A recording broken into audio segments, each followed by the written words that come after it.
नमस्कार दोस्तों, बात करते हैं जियो फाइनेंशियल सर्विसेज की। 207 का स्टॉक हो चुका है all time high, new 52 week low, आप जो भी बोलो, यहाँ पर ये स्टॉक आकर के खड़ा है। बात करेंगे इस वीडियो में, बहुत सारी खबरें आ रही हैं लगातार, बहुत सारे सवाल हमारे पास भी आएगी। क्या करना है जियो फाइनेंशियल सर्विसेज में, क्या न्यूज है, क्या अपडेट्स हैं, कहाँ जाकर के गिरावट रुकती हुई देखने को मिल रही है, मार्केट की गिरावट से लिंक्ड है या इंटरनली भी कोई प्रॉब्लम है। जब स्टॉक लॉन्च हुआ तो बहुत सारी खबरें आई, उसकी भी चर्चा यहाँ पर हम करेंगे, बात करेंगे पूरी डिटेल में स्टॉक की। चलिए शुरुआत करते हैं इस वीडियो की। बट उससे पहले अगर आप चैनल पे नए हो तो प्लीज चैनल को सब्सक्राइब कर दो, हिट दैट बेल आइकन, ताकि आपको नोटिफिकेशन मिल सके। चलिए स्टार्ट करते हैं।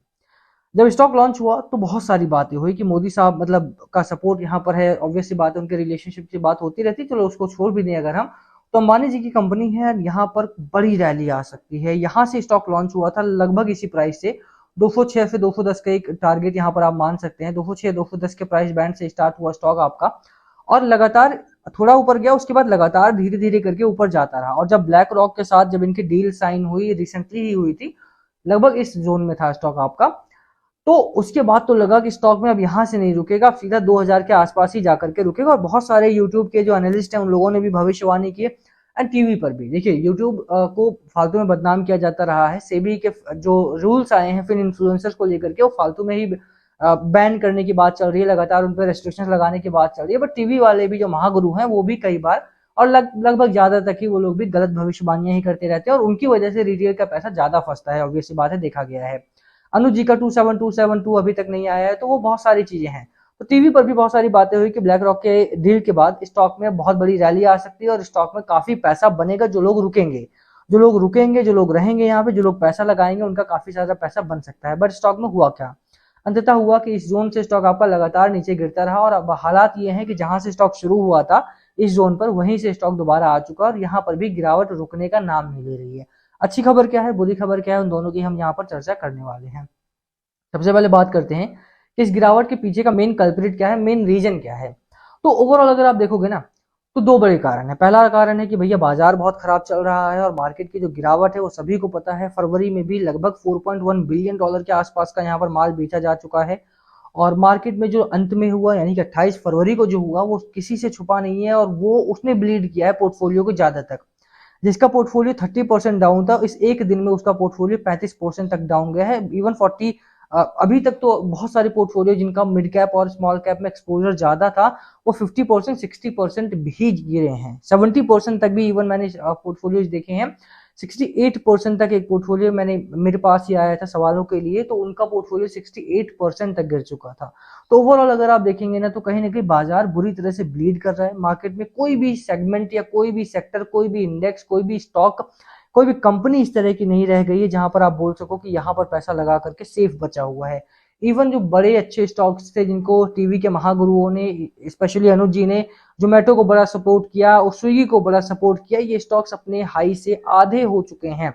इनकी अलग कहानी है, प्लेटफॉर्म स्टॉक्स है और यहाँ से आधे हो चुके हैं। ये 50% डाउन है। जोमेटो तो निफ्टी 50 में भी शामिल हुआ, जियो फाइनेंशियल सर्विसेज भी निफ्टी 50 में शामिल हुआ है।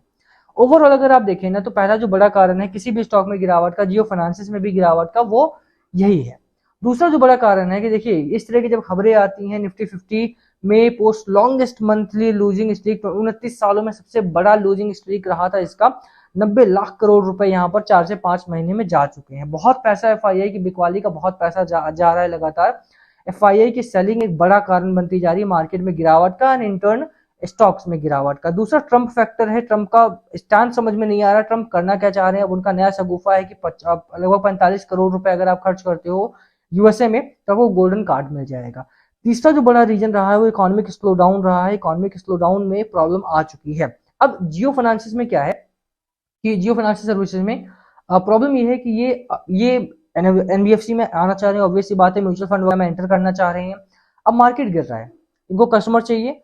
जियो ने जब लॉन्च किया, जियो फाइनेंस जब लॉन्च हुआ, तो लगा था कि इनके लिए केक वॉक होने वाला है, और ये जो प्रॉब्लम्स है यहाँ पे इंडिया में, वो उसको एक सेगमेंट में लेकर के आएंगे। जियो लॉन्च हुआ, सिम जो थी उनकी, तब भी उनको यही लगा, और उसने काफी नुकसान भी किया, सीरियस डंट किया टेलीकम्युनिकेशन में। एयरसेल वगैरह जो कंपनी थी, जो छोटी कंपनीज थी, उनको सीरियस डंट लगा और बहुत सारी कंपनी बंद हो गई। इवन वोडाफोन और आइडिया को मर्ज होना पड़ा जियो की वजह से। जियो से पहले भी प्रॉब्लम थी, बट जियो के बाद वहां पर मर्जर काफी ज्यादा तय हो चुका था। तो ओवरऑल अगर आप देखेंगे तो कहीं ना कहीं वही चीज यहाँ पर भी मानी गई कि जियो फाइनेंशियल जब लॉन्च होगा तो जो छोटी कंपनीज हैं, जियोजीत वगैरह हैं या फिर जो छोटी उससे भी छोटी कंपनी है जेबी फाइनेंशियल्स वगैरह हैं, उनमें वो बंद होना स्टार्ट हो जाएंगे और जियो फाइनेंशियल जो है वो कुछ बड़े प्लेयर्स के साथ ही compete करने का मौका रहेगा बस। बट हुआ उल्टा, जियो फाइनेंशियल्स इस समय मार्केट को स्टैंड भी नहीं कर पा रहा है, मार्केट में प्रॉब्लम बढ़ रही हैं और यहाँ पर जियो फाइनेंशियल्स में इंटर्न प्रॉब्लम बढ़ रही है। श्योरली मोटा भाई के पास बहुत पैसा है एंड उनके पास लिंक भी बहुत है। ब्लैक रॉक एक बहुत बड़ी कंपनी है, इंडिया की one of the largest company है, वन ऑफ द लार्जेस्ट और may be the largest company simply, ठीक है। उसके बावजूद भी ब्लैक रॉक भी इस कंपनी को इस समय पर नहीं बचा पा रही। लॉन्ग टर्म अच्छा है कंपनी का, शॉर्ट टर्म थोड़ा सा खराब है, मिड टर्म भी खराब है क्योंकि बाजार मिड टर्म में खराब है, शॉर्ट टर्म भी बाजार तो बहुत खराब है। अब करना क्या है, सबसे पहले आपको एक चीज दिखा देता हूँ यहाँ पे जो कि बहुत अच्छी रही है इन्वेस्टर पर्सपेक्टिव से, मैं आपको बता रहा हूँ। यहाँ पे आप यहाँ पर देखेंगे तो 21 जनवरी को जो रिपोर्ट आई जियो फाइनेंशियल सर्विसेज की, केआर चौकसी की तरफ से 286 का टारगेट इन्होंने दिया है, लॉन्ग टर्म का टारगेट है, यानी कि एक साल का। यहाँ पर इस रिपोर्ट में आप जाकर के पढ़ेंगे तो एक साल के आसपास का ये टारगेट रेंज बताई गई है। 286 का टारगेट है जिसमें मे भी कुछ लोगों का लॉस रिकवर हो और कुछ लोगों को फिर भी थोड़ा बहुत लॉस रह जाएगा, क्योंकि स्टॉक का जो हाई था 375 के आसपास था, तो वहां से तो जिन लोगों ने खरीदा है 350 360 के आसपास उनको तो लॉस रहेगा ही, बट जिन लोगों ने लोअर एंड पे बाय किया है मे बी रिसेंटली, उनको यहाँ पर जाते जाते थोड़ा बहुत प्रॉफिट हो सकता है बहुत सारे लोगों का लॉस भी रिकवर हो। करना क्या है वो आपको डिसाइड करना है, बट स्टॉक के जो हालात हैं वो थोड़े से खराब इस समय देखने को मिल रहे हैं। कई रीजन है, जैसे मैंने बताया जो एक्सटर्नल रीजन है वो तो मैंने आपको बता दिया, एफआईआई की सेलिंग हो गई, ट्रम्प का फैक्टर हो गया, यहाँ पे इकोनॉमिक स्लो डाउन हो गया, कंपटीशन जो इंटरनल फैक्टर है, यानी कि जियो फाइनेंसिस को लगा था कि कंपटीशन आसान रहेगा, वो नहीं हुआ। दूसरा इनके फाइनेंसिस की अगर आप बात करो तो सितंबर क्वार्टर के नंबर और दिसंबर क्वार्टर के नंबर में काफी डिफरेंस है, आधा हो चुका है रेवेन्यू, बल्कि आधे से भी कम हो चुका है रेवेन्यू, तो वो एक बड़ी प्रॉब्लम है। जबकि अगर आप ईयर ऑन ईयर भी देखें तो बहुत ज्यादा डिफरेंस नहीं है, बहुत ज्यादा जंप नहीं है, क्वार्टर ऑन क्वार्टर कई बार मामला खराब हो जाता है, लेकिन ईयर ऑन ईयर में अच्छा जंप देखने को मिलता है, बट वो भी देखने को नहीं मिल रहा। वहीं पर अगर आप नेट प्रॉफिट की बात करो तो 75 करोड़ का नेट प्रॉफिट कंपनी ने अनाउंस करा, जो कि क्वार्टर ऑन क्वार्टर तो है ही बहुत ज्यादा कम, लेकिन ईयर ऑन ईयर भी बहुत ज्यादा बड़ा नहीं है। तो ये एक बड़ी प्रॉब्लम है, कंपनी को अपने फाइनेंशियल भी सुधार करने पड़ेंगे। मोटा भाई की कंपनी है, बट मोटा भाई के पास और भी बहुत सारी कंपनीज हैं।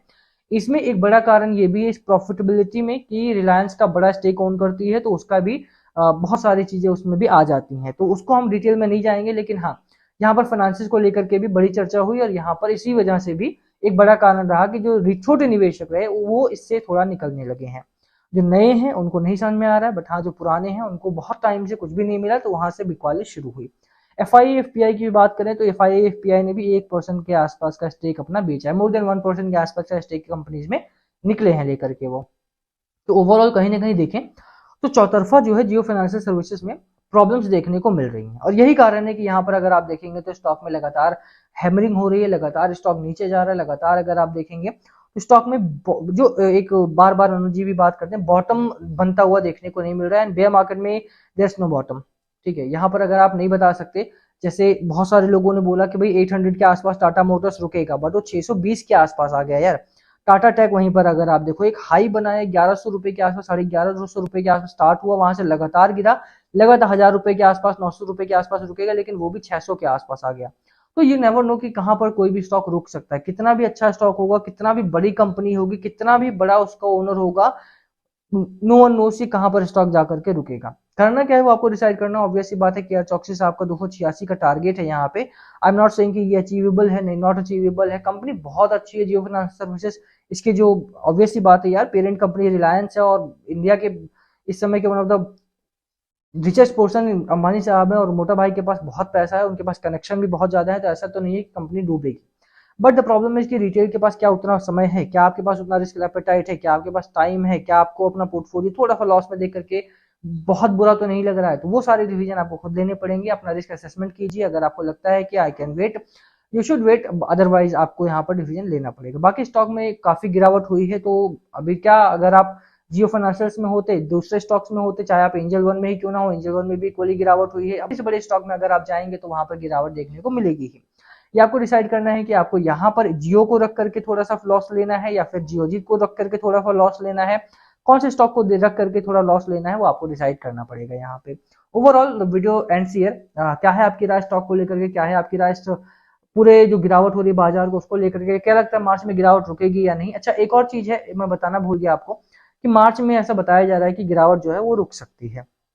जो सेलिंग है वो थोड़ा सा यहाँ पर रुकती हुई देखने को मिलेगी, बट ये जो है चीजें ना बहुत टाइम से बोलते आ रहे हैं, तो मंथ ऑन मंथ पास हो रहा है, जैसे जैसे बात हो रही है लगा था कि बजट के बाद रुकेगी गिरावट, वो भी बोला गया कि बजट के बाद यहाँ पर थोड़ा सा स्ट्रेंथ आएगी मार्केट में, बट नहीं आई, तो ठीक है। बट हाँ, मार्च में थोड़ा सा पॉजिटिविटी आ रही है, तो लेट्स सी कि मार्च कैसा जाता है कैसा नहीं। यहाँ पर ये भी डेटा है कि 15 वर्षों में 10 मार्च ऐसे गए हैं जो बहुत ही पॉजिटिविटी रही है बाजार में, तो लेट्स सी इस बार का मार्च कैसा जाता है कैसा नहीं। Let's hope for the best. बाकी क्या है आपकी स्ट्रैटेजी स्टॉक को लेकर के, बाजार को लेकर, प्लीज कमेंट करके बताना। ये वीडियो को मैं ही खत्म करेंगे, पसंद आए तो लाइक करना, चैनल पे नए हो तो सब्सक्राइब किए बिना मत जाना। बाकी कुछ और किसी और स्टॉक में फंसे हुए हो तो कमेंट करना, सब वीडियो करने की कोशिश करेंगे हम। Thank you for watching and do not take it as a buy sell recommendation. Please consult your financial advisor before changing और buying any stake in this company or in any other company that I have made video on. Thank you. Thank you again.